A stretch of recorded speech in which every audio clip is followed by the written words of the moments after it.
Now approaching. Contact imminent. Contact imminent.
Now approaching. Contact imminent. Contact imminent.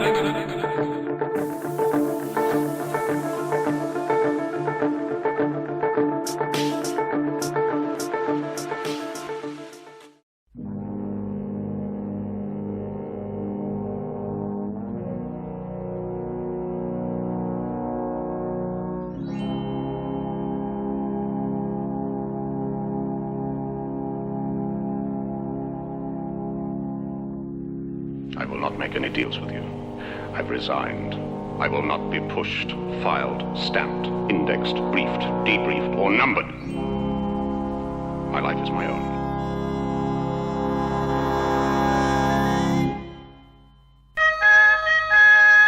Welcome to the Prisoner Convention at Port Merion. We hope you have a wonderful stay, but remember, there is no escape. Thank you for your attention. Orange alert.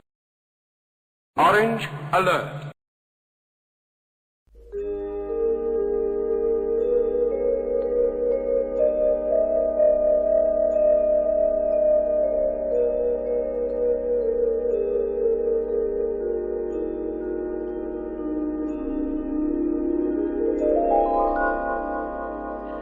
Greetings to 6 of 1, and this your 2021 virtual convention.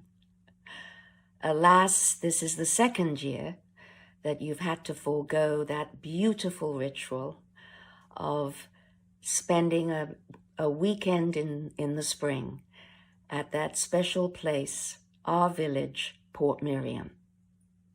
But today, kindred spirits will gather virtually and share past and present experiences and be as one under the prisoner banner.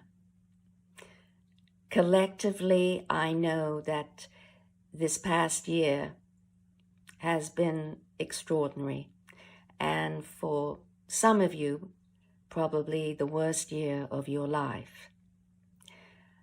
But now, I hope that you are safe and healthy and ready to resurface and start living again. A dear friend in the UK reached out a couple of months ago and said that she just watched The Prisoner again. She said how inspiring and uplifting it was under lockdown. For her, it seemed to make sense of it all. Haven't we all felt that? the running themes of control and conformity and isolation. Well, we've lived it this past year. But as we well know, we will never surrender our individuality, and the universe always recognizes our unique spirit.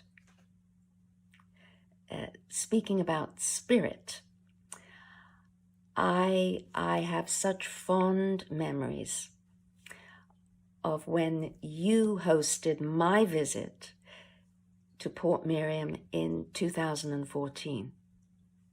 It was magical. For me, it felt like I had come full circle. And hearing about your stories and your friendships was very, very moving.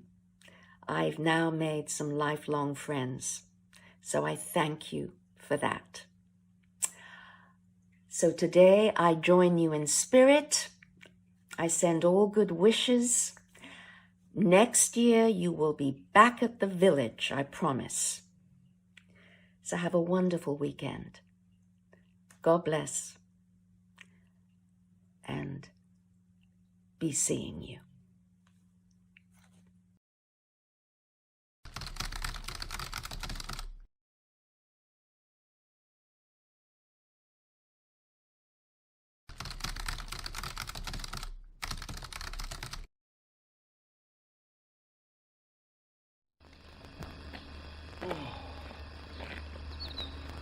Dave, you're supposed to be here. Where are you? Oh, how are you? That traffic from London, it's horrendous. I've only just got here to Worcester. We can't start without you. You need to be here now. Hold on a minute. I may have an idea. I've got some nature's own vitamins here.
Well, hello there, prisoner enthusiasts, pilgrims, friends, and as you can see, I'm not actually in the Hercules Hall.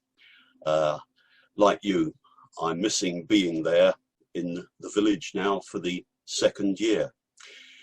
And in principle, if we can't be in Port Merion, then we decided to bring a convention to you in the comfort of your own home. First of all, I'd like to say thank you so much to Catherine for that very lovely, warm and complimentary greeting. It's started us off well, And after all, we are all here, aren't we, to honour the McGoohan legacy. So yes, we decided to call this the Escape 6 of 1's virtual convention event. I hope everyone is well in these challenging times, and we thought about this a great deal, having missed 2 years, and we decided that we could offer an online event to help ease the disappointment of the recent cancelled events. So it's hoped that this virtual convention will bring some cheer and happiness during these challenging times, and also be a nice bit of fun. The aim of this escape is to provide some nostalgic and fond memories for members who are missing their annual Portmeirion event fix. It's also designed to give people who have never attended a 6 of 1 prisoner convention in Portmeirion before a flavour of what can be expected during the weekend event. So, what sort of things will you be able to view? Well, there's a wide variety of Portmeirion items to enjoy.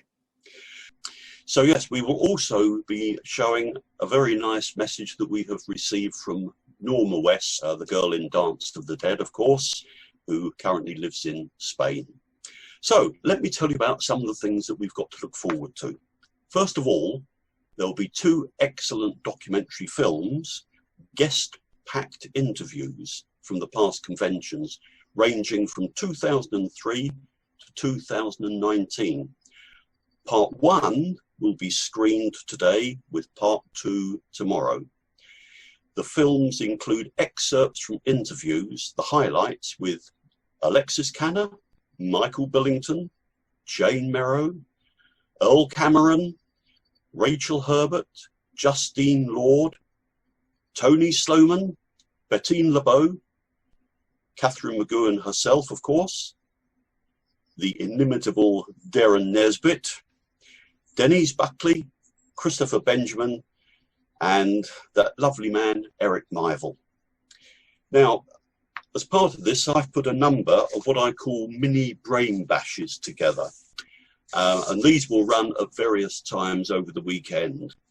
If you've been to a brain bash, you know what it involves. But when we come to the first one, for those who may not have attended, I'll explain a little about it.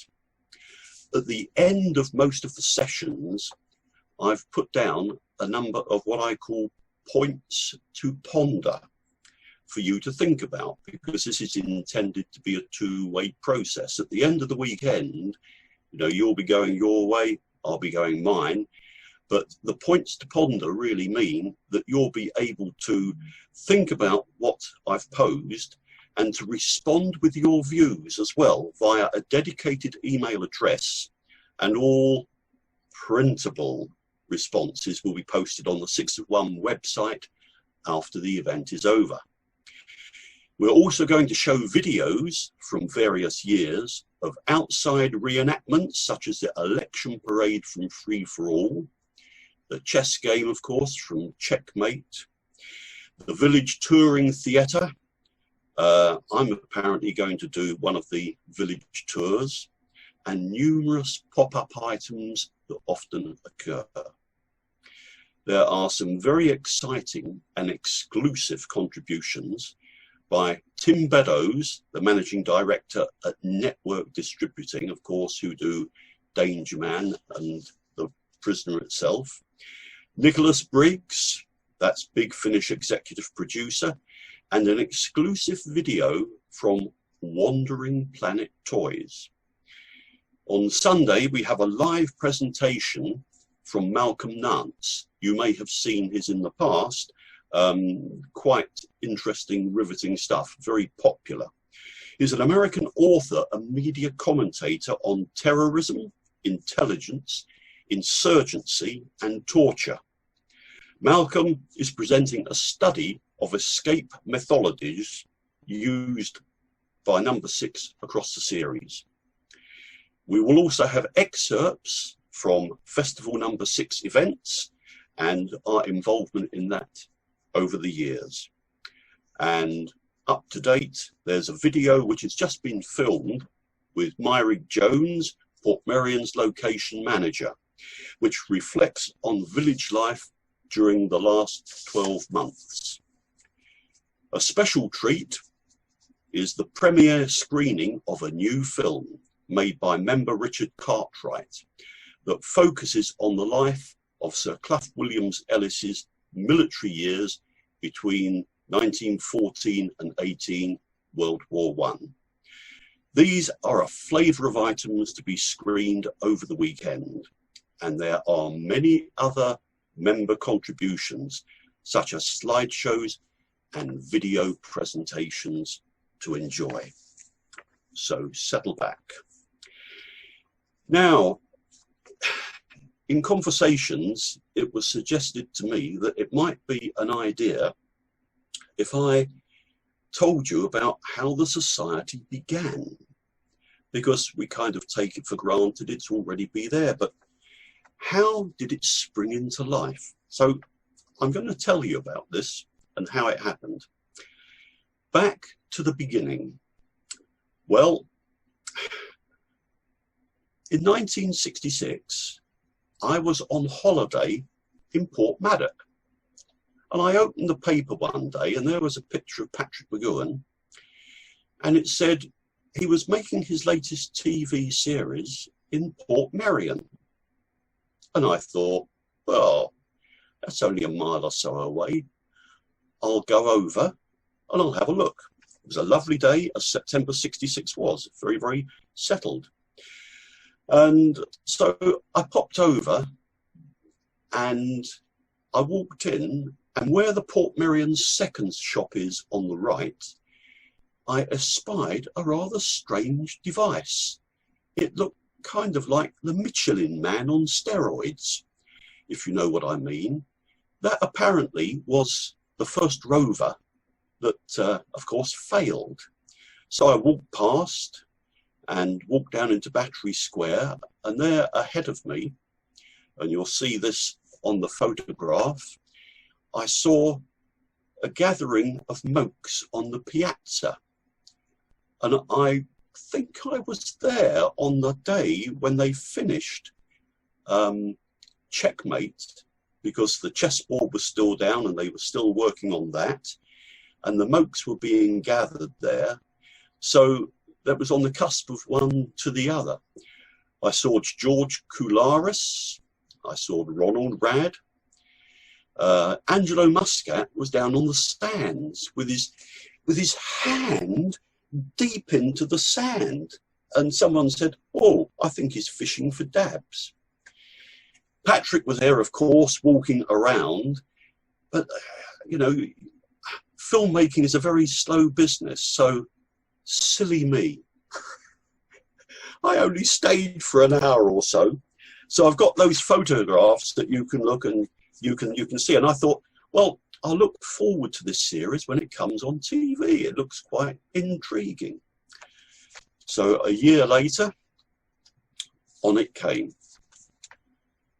To say I was grabbed from the word go was an understatement. Dynamic, fast-moving, a gripping storyline. McGoohan, the actor who plays the man at bay, a man with intensity like nobody else, grabbed you by the throat and didn't let go. And, you know, I think the viewing figures were about 10.9 million. And they fluctuated slightly going up. And 9.8 million people watched Fallout. I was blown away. So that was it. TV was an ephemeral thing, here today, gone tomorrow. And through the next few years, occasionally you'd meet someone and you'd kind of resonate with them and say, do you remember The Prisoner? And they say, oh yes, and you'd have a conversation with them. Well, time moves on. Come 1976, I'm now living in Cheltenham. And to say I had a full life would be an understatement, because I was involved in many things. Yeah, I had a TV. I didn't take any listing magazines. I didn't know what was on. And every Saturday night, I came in late. And I turned on the TV, and I was halfway through an episode of The Prisoner. Wow! I've got to see this. But strangely enough, events conspired so that I actually had no idea that the announcer who introduced the programme, Peter Tomlinson, who was a great fan of the series, had asked people to write in. I didn't know this until Once Upon a Time was screened. We're into early December. So I got in to watch Once Upon a Time, and this is a copy of the featurette that he read out, that subsequently ATV sent to me. And he says, when we first began running The Prisoner on Thursday evenings this autumn, well, it changed to Saturdays, I asked you to write in to me with your opinions of what the series is all about. We've had lots and lots of letters, and we've spent some time sorting them out and sifting through the many varied thoughts and ideas on the programme. So I'll read out just a few of them. He starts off, he says here, let's hear from the comedians. Well, for those of you who are old enough to remember 1976, you know it was an absolutely scorching summer, and they had to appoint a minister of drought. So the first one reflects that. A postcard from the Watson family addressed to Studio 2, Cell Block 9, suggests the prisoner was caught using a hosepipe illegally. MJ Harrison of Nottingham thinks Patrick McGoohan has been sent to test the internal security system of a holiday camp. And it kind of goes on in that vein. So I'll get to some of the more intriguing ones. Brian Gosling of West Malvern says, it's a pity that some people find the series too baffling to take. I suppose that intellectual games are not everybody's cup of tea. Still, it's a shame, for the series is extremely well filmed and undeniably jolly exciting with its malevolent monstrosities and interminable running to the edge of the goldfish bowl. That is all there is to enjoy, even if it doesn't make sense. And folks, making sense of it is the name of the game. Perhaps some people don't like to be stimulated to thought. Maybe thinking frightens them. I'll just read out a couple of others. Keith Harrison of Wolverhampton believes The Prisoner is an allegory of modern life. Martin Webb of Redditch says, we all live in the village. Most of us try to break away from it in our passionate adolescence, but we find it so much easier to conform, all except the person who would rather find his own way, these days I would prefer to say their own way, and be an individual in all they do. Patrick McGoohan was trying to say we all have the right to be an individual in today's society. In a long and highly literate letter, Mrs. Ryan of Oxford says, there's as many layers in The Prisoner as in the proverbial onion. The first concerns a secret agent who resigns and is forcibly detained to prevent him giving information to the enemy and to obtain information which he has not disclosed to his own service. Why does the village reflect all the attributes of a communist welfare state? Physical well-being and mental, moral and spiritual enslavement, accompanied by fear of retribution. The second layer places the action firmly in a fantasy world. The village is a place out of this world and outside time. The one fact that is established beyond all dispute is the prisoner's anger. Why is he angry? He behaves as many people would like to behave when frustrated beyond bearing in their daily lives. And many people act out their frustration in daydreams or indeed in nightmares, if the conflict is too serious for the conscious mind to find a solution. Well, that's just some of them. You can probably understand, because I was so enthusiastic about this program myself, I wanted to meet these people. So on Monday, I rang ATV and I spoke to a lovely lady called Tricia Ferguson. And I said, you know, I'd like to get in touch with these people. She said, well, I'm afraid, you know, we can't pass on names and addresses. Perhaps she sensed my enthusiasm, because we ended up with her suggesting that I write in. So I did a long and passionate letter, and the week went by. Now, I'd better explain. I did not have a telephone. I wasn't on the phone. To contact me, you either had to send a telegram or write. Friday, I got a letter. I mean, I've been pestering them all week. How's it getting on? How's it going? And on Friday, I got a letter from Tricia. No, she sent it Friday, first class, and I received it on Saturday.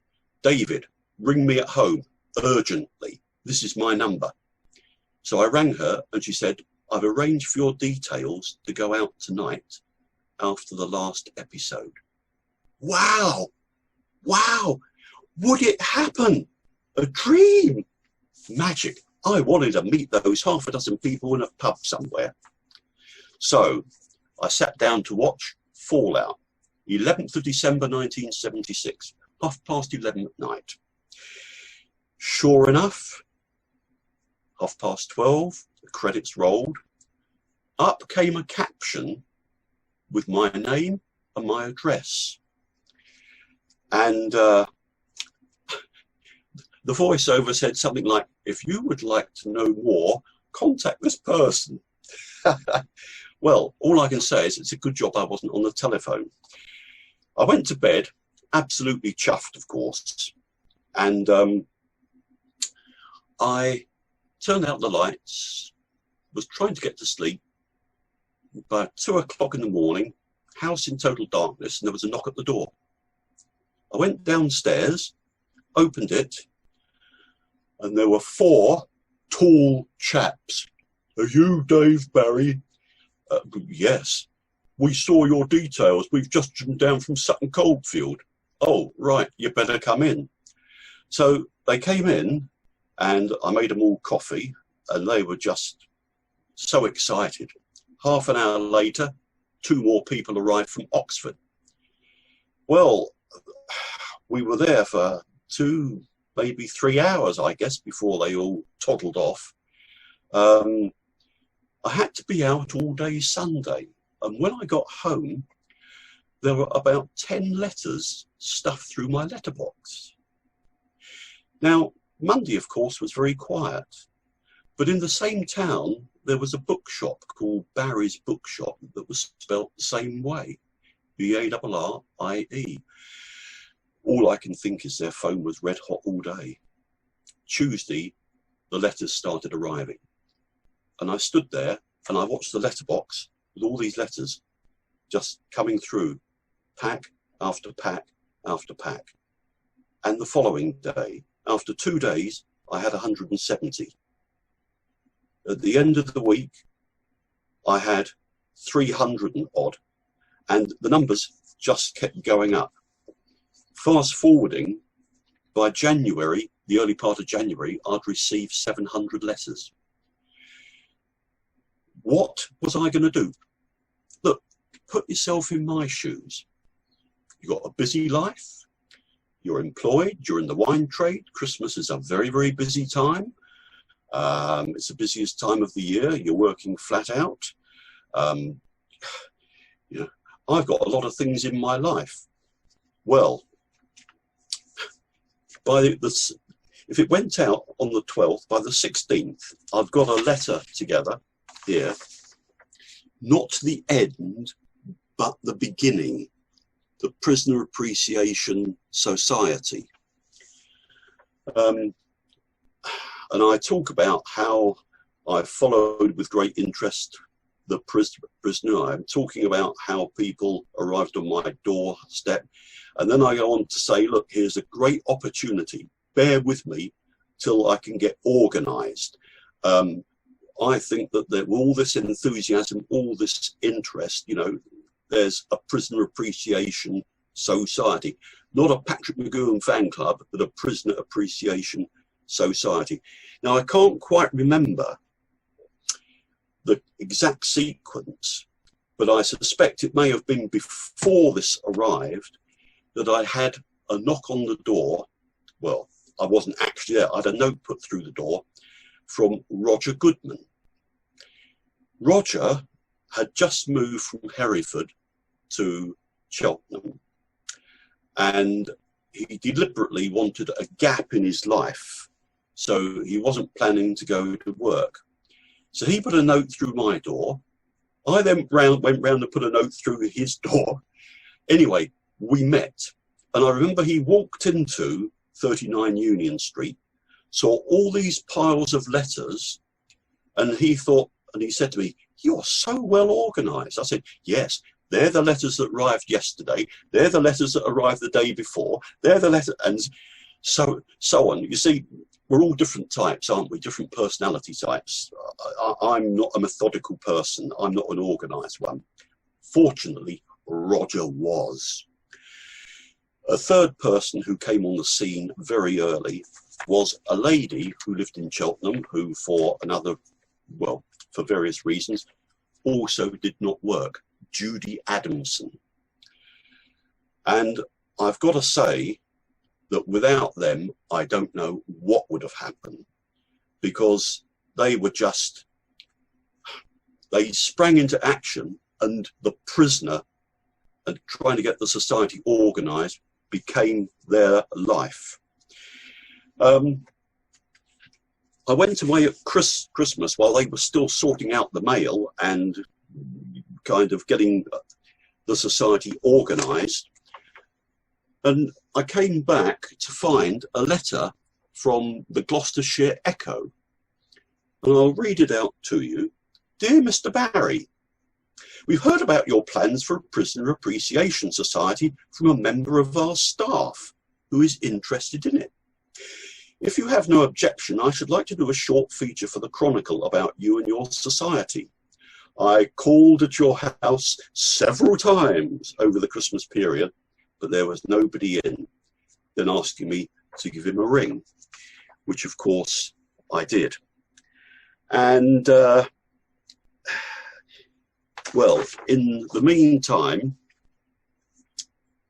Roger, Judy and I spent a lot of time in each other's company trying to get to grips with all of this. And I remember our lives were taken over. I mean, imagine this happened to you. You know, what would you do? This huge thing crashes into your life. I didn't get much sleep at all. I don't think any of us did, because events began to move very rapidly.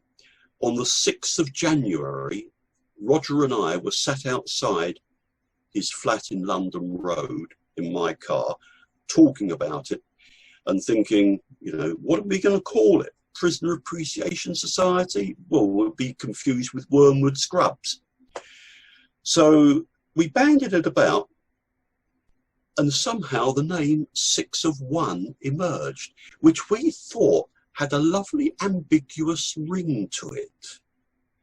And to this day, he maintains I thought of it, but I maintain he thought of it, because it's just lost in the mist of times. And actually, I think that's quite good. So I still think Roger thought of it. And that, viewers, friends, prisoner pilgrims, is how 6 of 1 came into being and got its name, which I think has a rather nice air of ambiguity about it, which is totally in keeping with the ethos of the series itself. It's worth saying that if there was an appreciation society for any other TV series, then neither Roger, Judy nor myself actually knew that. So we may well have been the very first. So in part 2 tomorrow, I'll be talking about the early years, the exponentially exploding media interest that meant within a few weeks we were actually in the national papers. Then there was a cablegram from Patrick McGoohan himself accepting the role of honorary presidency. A pivotal meeting with ITC, the copyright owners, of course, that led them to giving us access to the episodes and other material. Our very first convention in Portmeirion, that was in April 1977, and a growing fellowship of members. Indeed, a membership of over 3,000, and the production of our first journal, Alert, that began to contain many interviews with those involved in the making of the series, including the man himself, Patrick McGoohan. Then there was the Thatch Barn Convention with Ron Grainer as the guest and attended by hundreds of members. And this was at a time when we did have more members in the campaign for nuclear disarmament. Then there was the making of our very own prisoner-inspired feature-length film in Portmeirion. It was filmed over one of our convention weekends and was quite an exciting thing to happen. And then, of course, there was the buying of one of the original MOCs that was involved in the series and much more. So I want to thank you on behalf of the team for watching. We hope you enjoy the virtual con and be seeing you.